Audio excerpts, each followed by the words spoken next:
সচিনের ২০০তম টেস্ট কোথায় হবে, ওয়াংখেড়ে না ইডেন গার্ডেন্স? সেই প্রশ্নের উত্তর জানতে চাইছিলেন ক্রিকেট প্রেমীরা। সচিনের ইচ্ছা মুম্বাই হলেও রবিবার মুম্বাই ক্রিকেট সংস্থার তরফে রবি সাবন্ত বলেছিলেন এখনো মুম্বাইয়ে ম্যাচ হবে তা নিশ্চিত নয়। উঠে আসছিল বোর্ড রাজনীতির নানা অঙ্ক।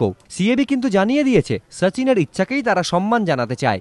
১৯৯তম টেস্ট আয়োজন করতে পারলেও এই টেস্ট সিরিজে মাঠ ভরবে মনে করছে সিএবি।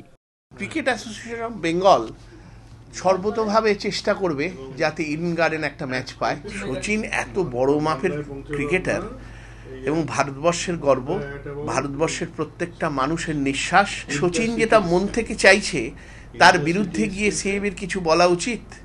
সিরিজ খেলতে আসার বিষয়ে ওয়েস্ট ইন্ডিজ এখনও সবুজ সংকেত না পাঠালেও সেপ্টেম্বরের মাঝামাঝি ওয়েস্ট ইন্ডিজ বোর্ডের ইমেল চলে আসবে মনে করছে বিসিসিআই। ফলে তারপরেই প্রস্তুতি শুরু করে দিতে চায় সিএবি।